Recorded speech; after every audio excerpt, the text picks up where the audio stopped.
அன்பு நெஞ்சங்களுக்கு அன்பான வணக்கங்கள். நம்ம சேனல்ல முதன் முறையா நீங்க பார்க்குறீங்கன்னா, கண்டிப்பா சப்ஸ்கிரைப் பண்ணிங்க. நண்பர்களுக்கும் ஷேர் பண்ணிங்க. இது போன்ற விஷயங்கள் நம்ம நண்பர்களுக்கும் ஏதாவது டவுட்ஸ், கிளாரிஃபிகேஷன்ஸ் இருக்குன்னா, கமெண்ட்ல ஷேர் பண்ணுங்க. முடிஞ்ச அளவுக்கு அத நான் கண்டிப்பா ஷேர் பண்றேன். சார் ஐயா, ஒரு ஒரு நபர் கமெண்ட்ல கேட்டிருக்காங்க. ஐயா நன்றி வணக்கம். அதாவது டிஎன் ஆயுஷ் வெப்சைட்ல உள்ள ஆல் இண்டியா கோட்டா, அந்த கோட்டாவிற்கும் ஏஏட்ரிபிள்சிவிற்கும் இதற்கும் என்ன வித்தியாசம்? மறுபடியும் இதை தனியாக விண்ணப்பிக்க வேண்டுமா? இல்லை டிஎன் ஆயுஷ் ஆல் இண்டியா கோட்டாவில் விண்ணப்பித்ததே போதுமா என்பதை தயவு செய்து தெரியப்படுத்துங்கள் சார். ரொம்ப கன்ஃபியூஷனாக இருக்குது அப்படின்ற மாதிரியான ஒரு ஸ்டேட்மெண்ட் கொடுத்துருக்காங்க. எனக்கு நிறைய இன்ஸ்டாகிராம்லேயும் சரி இது சம்மந்தமான மெசேஜஸ் நிறைய வந்துகிட்டே இருக்குது. ஸோ அதை ஒரு கிளாரிட்டி கொடுக்கலாம் அப்படின்றதுக்காக தான் இந்த காணொலி உங்களுக்காக வச்சுருக்கேன். ஸோ முதல்ல அதாவது ஆல் இண்டியா கோட்டா அப்படின்றது என்னென்னா, ஓவரால் நம்ம சென்ட்ரல் கவர்மெண்ட் ஆகட்டும் அல்லது 15% அதர் ஸ்டேட்லேருந்து வராங்க. இந்த மாதிரியான பெர்சன்ஸுக்கு பார்த்தீங்கன்னா, நம்ம தமிழ்நாட்டில் உள்ள இருக்கிறவங்களே கூட ஆல் இண்டியா அப்ளை பண்ணலாம். All over Indian citizen apply பண்ணலாம். அப்படின்றது தான் all India quota. So all India கோட்டான்றப்போ, உங்களுக்கு ஸ்டேட்லேயும் ஒரு ஆல் இண்டியா கோட்டா இருக்குது. ஏஏட்ரிபிள்சிலேயும் ஒரு ஆல் இண்டியா கோட்டா இருக்குது. ஸோ இப்போ ஸ்டேட்டில் இருக்கக்கூடிய ஆல் இண்டியா கோட்டா அப்படின்றது எங்கே இருக்குது அப்படின்னா, டிஎன்ஆயுஷ் அப்படின்னு சொல்லக்கூடிய கவுன்சிலிங் நடத்துவாங்க இல்லையா? அவங்களுக்கு கீழே இருக்கக்கூடிய ஆல் இண்டியா கோட்டான்றது ஒரு வகை. அதன் பிறகு உங்களுக்கு ஆல் இண்டியா கோட்டான்றது ஏஏட்ரிபிள்சி இருக்கு இல்லையா? ஏஏட்ரிபிள்சியில் ஒரு 15% அப்படின்றது ஆல் இண்டியா கோட்டாக்கான ஒரு ஒரு ஒதுக்கீடு அப்படின்றது உண்டுங்க.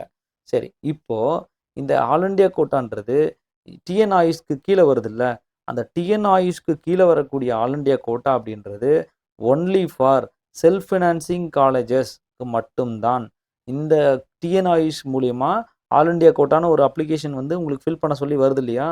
அது மூலியமா ஃபில் பண்ணீங்கன்னா, ஒன்லி இந்த 15% அந்த சீட்டை ஒன்லி செல்ஃப் ஃபினான்சிங் பிரைவேட் காலேஜில் இருக்கக்கூடிய ஒரு 15% சீட்டை மட்டும்தான் இந்த கவுன்சிலிங் மூலிமா டிஎன் ஆயுஷில் இருக்கக்கூடிய ஆல் இண்டியா கோட்டாவில் அப்ளிகேஷனை போட்டு நம்ம எடுத்தோம் அப்படின்னா இந்த சீட்டை மட்டும்தான் எடுக்க முடியும்.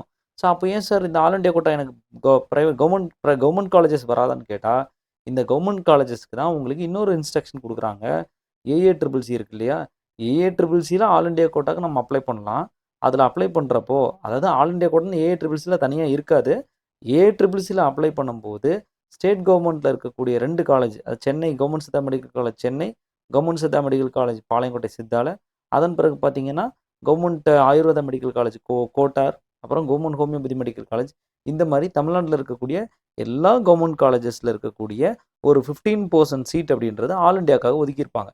ஸோ அதை நீங்கள் நார்மலாகவே ஏஏட்ரிபிள்சி அப்ளை பண்ணுறதுக்கு உள்ளே போடுறீங்கல்ல, அந்த ஜஸ்ட் அப்ளிகேஷன் போட்டு போனாலே நீங்கள் காலேஜ் செலக்ட் பண்ணுறப்போ இந்த 15% சீட்டு தான் அங்கே வந்து நிற்கும். இப்போ 100 சீட்டு ஒரு காலேஜுக்கு இந்த சென்னை பாளையங்கோட்டை காலேஜ் இருக்குன்னா 15 சீட் மட்டும் தான் உங்களுக்கு அந்த இடத்துல அலாட் ஆகும். அதுக்கு மேலே அலாட் ஆகாது. ஸோ இது வந்து என்ன டினோட் பண்ணுது அப்படின்னா, ஸ்டேட் கவர்மெண்ட் காலேஜஸில் இருக்கக்கூடிய ஆல் இண்டியா கோட்டா 15% சீட்டை ஏஏட்ரிபிள்சி மூலியமாக தான் ஃபில் பண்ண முடியும் அப்படின்றதான் இந்த ஸ்டேட்மெண்ட் நமக்கு வந்து தெளிவுபடுத்துது.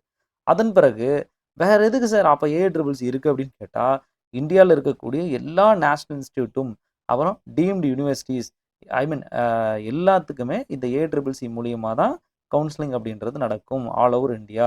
யாருனாலும் எங்கே வேணால் ஜாயின் பண்ணலாம். இப்போ தமிழ்நாட்டில் உள்ள கேண்டிடேட் எனக்கு தெரிஞ்சு நிறைய பேர் கேரளாவில் படிக்கிறாங்க யூஜி. ஸோ இப்படி நிறைய ஆயுர்வேதா காலேஜ் எடுத்து படிக்கிறான். அப்படிலாம் நிறைய உண்டு. ஸோ அதனால் national institute of Siddha, national institute of homeopathy, national institute of Ayurveda, இது எந்த இதுனாலும் சரி, எய்ம்ஸ்னாலும் சரி, அதற்கு ஏஏட்ரிபிள்சி மூலமாக தான் போக வேண்டிய ஒரே வழி விண்டோ அப்படின்றது இதுதான். ஸோ வேறு எந்த மூலியமாகவும் போக முடியாது. வேறு எங்கேயும் டேரெக்டாக போய் அமௌண்ட் கட்டினா டேரெக்டாக போயிட்டு இந்த இடத்துல கால் பண்ணாங்க சார், இவங்க அமௌண்ட் கேட்குறாங்க, ஒரு 10,000 கொடுத்தோம்னா நமக்கு சீட்டை கன்ஃபார்ம் பண்ணி தராங்க அப்படின்லாம் சொல்கிறாங்க. அப்படி ஏகப்பட்ட விஷயங்கள் பேசுகிறாங்க.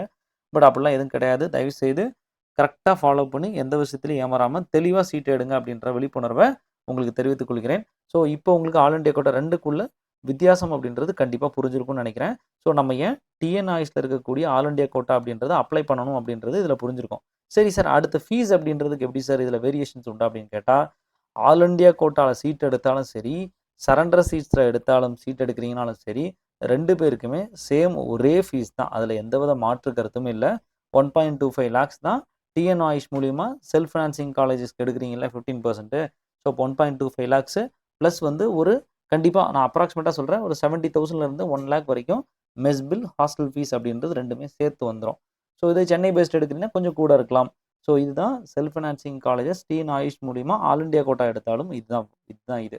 ஸோ இப்போ நிறைய பேர் கேட்குறீங்க சார், டிஎன் ஆயுஷ்க்கு வந்து நான் ஆல் இண்டியா கோட்டா அப்ளை பண்ணும்போது ஓபிசி என்சிஎல் வைக்கணுமா அல்லது ஸ்டேட் கவர்மெண்ட்டுக்கு இது வைக்கணுமான்னு கேட்குறீங்க. So as per the regulation brochure read பண்ணப்போ அங்கே தமிழ்நாடு கொடுக்கக்கூடிய ஒரு கம்யூனிட்டி சர்டிஃபிகேட் கொடுத்தா வச்சா மட்டும் போதும்னு சொல்லியிருக்கு.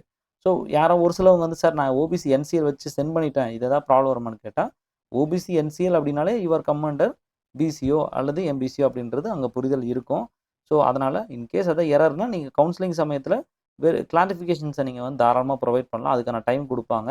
அதெல்லாம் பயப்பட வேண்டாம்.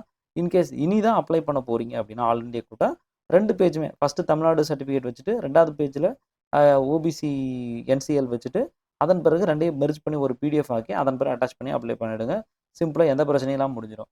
அதன் பிறகு ஏஐசிசிசி பொறுத்தவரை உங்களுக்கு வந்து ஃபீஸ் அப்படின்றது அதே சேம் 1.25 lakhs தான். பட் அந்த ரெஜிஸ்ட்ரேஷன் டைமில் மட்டும் ஃபீஸ்ன்றது 20,000 பண்ணுவீங்க. அப்புறம் டியூஷன் ஃபீஸ் அப்படின்றது அங்கேயே பே பண்ணுற ஆன்லைன்லேயே பே பண்ணுற மாதிரி இருக்கும். ஸோ இந்த மாதிரி விஷயங்கள் மட்டும் தான் அடிஷ்னல் டிஃபரன்ஸ் இருக்கும். ஸோ இப்போதைக்கு இவ்வளோ தான் விஷயம். ஸோ ஃபீஸ் அப்படின்றது ஏஐசிசியில் போனாலும் சரி, டிஎன்ஆயுஷில் போனாலும் சரி, ஃபீஸ் அப்படின்றது 1.25 lakhs ப்ளஸ் அதுக்கு மேலே உங்களுக்கு வந்து 1 lakh ஆகுது ஃபீஸ், அடிஷ்னல் ஃபீஸ் வந்து இந்த மாதிரியான இதர செலவுகள் வரும் அப்படின்றத மறந்துடக்கூடாது. மேனேஜ்மெண்ட் சீட்டில் போனீங்க அப்படின்னா 2.5 lakhs ப்ளஸ் வந்து 1 lakh அப்படின்றது அடிஷ்னலாக நான் சொல்கிற மாதிரி ஆகும். ஸோ இதுதான் விஷயங்க. ஸோ தெளிவாக புரிஞ்சிருக்கும்னு நினைக்கிறேன். வேறு ஏதாவது டவுட் இருந்தால் கமெண்ட்டில் ஷேர் பண்ணுங்கள். இன்னொரு வீடியோவில் சந்திப்போம். நன்றி, வணக்கம்.